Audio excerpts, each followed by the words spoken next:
Bismillahirrahmanirrahim. Assalamualaikum warahmatullahi ta'ala wabarakatuh. Saya ucapkan kepada semua sahabat-sahabat saya yang di luar, semoga dalam keadaan yang sihat walafiat. Kepada yang sudah membuat solat duha, Alhamdulillah. Solat sunat duha, Alhamdulillah. Semoga Allah mencurahkan banyak rezeki pada pintu rezeki pada kita pada hari ini, insyaAllah. Jadi pada hari ini, pada pagi ini saya ingin berkongsi berkaitan dengan satu cerita bagaimana seorang manusia itu perlu berjuang selagi masih hidup. Sebenarnya setiap orang pasti menemui kesulitan dan masalah sepanjang hidup mereka. Kepayahan itu biasanya akan diiringi kesenangan seperti yang dijelaskan dalam Al-Quran dengan penuh hikmah. Allah Subhanahu Wa Taala berfirman yang bermaksud kerana sesungguhnya bersama kesulitan dan kemudahan, sekali lagi ditegaskan bahawa sesungguhnya tiap-tiap kesukaran disertai kemudahan, insyaAllah.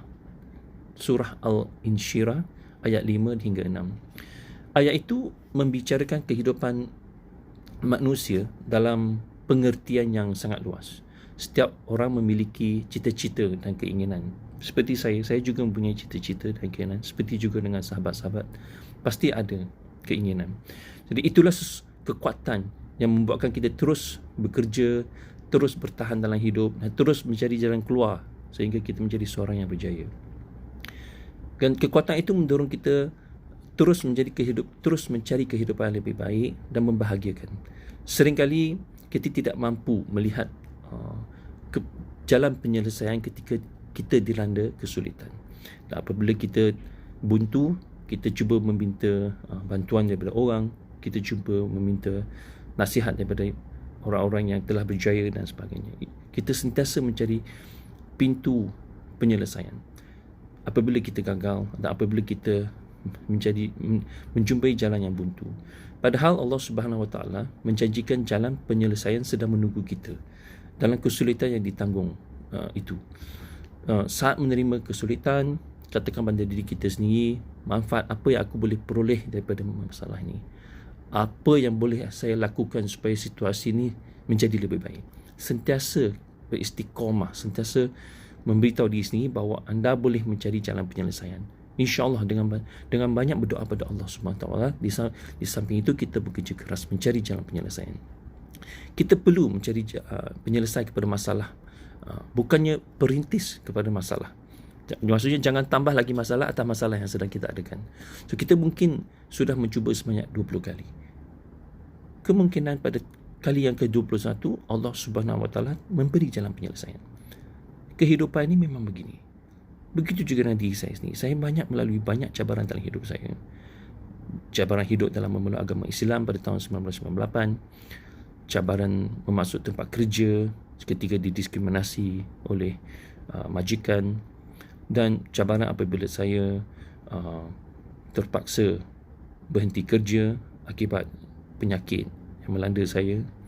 Dan juga cabaran ketika disebabkan saya sakit, saya hilang kesemuanya. Saya hilang harta, saya hilang kesihatan dan saya hilang segalanya. Mungkin saya akan cari satu hari nanti untuk bercerita tentang kisah saya di bahagian kesihatan cabaran yang saya hadapi. Jadi saya bangkit kembali. Dan saya banyak berdoa pada Allah Subhanahu Wa Taala supaya membantu. Dan kita juga perlu berusaha. Jadi kejayaan hanya diperoleh hasil kerja keras, perjuangan, keringat dan air mata. Ibarat kita menanam pokok durian, bukankah ada beza nilainya dengan menanam pokok cili contohnya. Jadi usaha sedikit, kejayaannya mungkin cepat, tetapi sedikit manakala usaha kita kena banyak. Bila ia sedikit, kejayaannya mungkin lambat tetapi besar. So everything takes time and everything has its own time and reason for it. Jadi jatuh itu bukan sesuatu yang bertentangan dengan kejayaan. Jatuh itu sebenarnya patut memberi kita lebih motivasi untuk bangun dan terus berjuang. Ia adalah satu proses mendaki kejayaan, kata orang. Kisah jatuh membuktikan kita pernah mencuba. Biar gagal ketika mencuba, jangan gagal mencuba. Ini adalah ayat yang sangat powerful. Ada kalanya seseorang perlu melalui proses yang sangat panjang sebelum menemui kejayaan. Jika kita melihat seseorang berjaya ketika berusia 30 tahun, ada kemungkinan dia melalui jatuh bangun sejak usia belasan tahun lagi. Ya, kita banyak melihat contoh-contoh yang begini. Keringat dan air mata yang dicurahkan sebelum itu sukar untuk digambarkan apabila orang itu melalui sesuatu yang sangat derita. Ada juga orang menemui kejayaan dalam usia agak lanjut. Dalam kudrat yang tidak seberapa dalam jiwa mereka, tidak ada istilah putus asa. Itu yang kita patut ambil. Tidak ada istilah putus asa. Insan yang bermotivasi, bergerak bagaikan air. Apabila disekat kat sebelah kanan, kita pergi ke sebelah kiri. Apabila disekat sebelah kiri, kita pergi sebelah kanan. Jadi segala halangan tetap akan diatasi. Mindset kita kena macam tu, kena ready. Dalam buku Mengapa Manusia Sakit dan Mengapa Tidak Mampu Diubati, yang ditulis oleh Dr. Caroline Myss, dia berkata, penghargaan terhadap diri sendiri kadang-kala menjadi penyebab utama kesengsaraan atau kebahagiaan seseorang. Jadi kita perlu bermuhasabah diri, berfikir sejenak apa yang menyebabkan kita tidak berjaya ni, dan kita patut meneruskan perjuangan, berjuang selagi hidup. Itulah topik kita pada hari ini. Dan halangan dalaman kadang-kadang juga menjadi cabaran terbesar seseorang untuk bergerak jauh. Andai berjaya mengatasi halangan, kalau kita dapat mengatasi halangan dalaman itu, kita juga perlu mengatasi halangan di luar. Jadi berhubung dengan halangan luaran pula, saya teringat saya kepada seorang bintang legenda sportsman yang dia bercita-cita tinggi untuk menjadi seorang sportsman yang bertaraf dunia. Jadi apabila dia berdepan dengan seorang guru, guru itu menyatakan bahawa mimpimu itu mungkin kosong. Jadi beliau berhijrah ke Amerika Syarikat untuk mengejar cita-cita beliau. Namun dia masih gagal. Guru dia menyatakan bahawa menukarlah cita-cita yang kepada cita-cita yang lain, mengikut kesesuaian, mengikut kemampuan you. Dan tetapi dalam keadaan yang begitu, dia tidak memutuskan untuk give up, malah dia lebih menyahut cabaran cikgu itu dan terus beristiqamah dan menyatakan bahawa if they can do it, if he can do it, so can I. Jadi akhirnya impian dia tercapai. Dan legenda yang saya sebut itu ialah sebenarnya Bruce Lee lah. Bruce Lee, pasti ramai orang kenal kan. Dia juga yang menyatakan bahawa kita have to be like water. We have to be like water. Every time when we meet with a challenge, we resolve ourselves into that challenges and find ways to overcome it, and we will be successful, insyaAllah. Dan satu lagi cerita, pengasas Kentucky contohnya, ayam goreng Kentucky, Colonel Holland Sanders, rupa-rupanya beliau hanya berjaya pada umur 65 tahun. Beliau berjaya mencapai kejayaan pada umur 65 tahun. Sebelum itu, beliau sempat bekerja di pelbagai tempat dan mencuba beberapa perniagaan.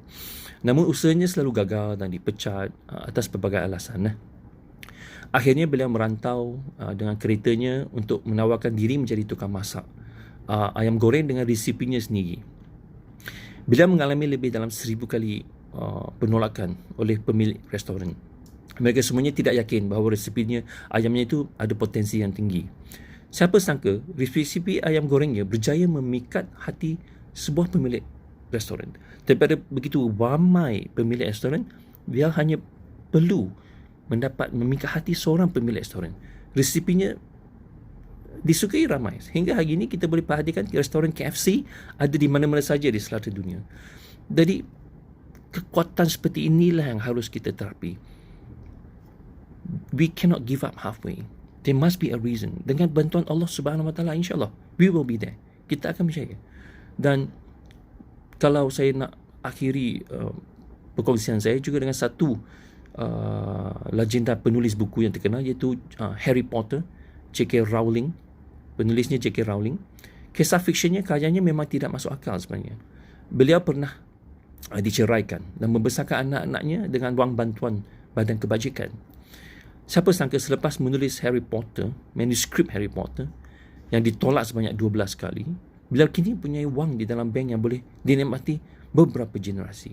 Sebab dia beristiqamah. Dia dalam keadaan dia bukan Islam pun, dia tetap menyatakan pada diri sendiri, I have to move on, I have to survive, I have to overcome this. If I don't, who will?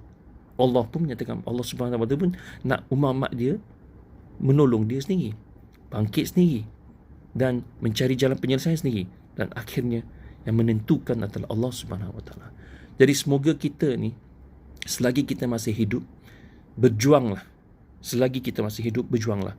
Baik dari segi sudut agama, dari segi sudut kita sebagai manusia, dari sudut apa jua yang anda ingin kecapi. Jangan putus asa. Ayuh kita berjuang selagi hidup, insya-Allah. Assalamualaikum warahmatullahi taala wabarakatuh.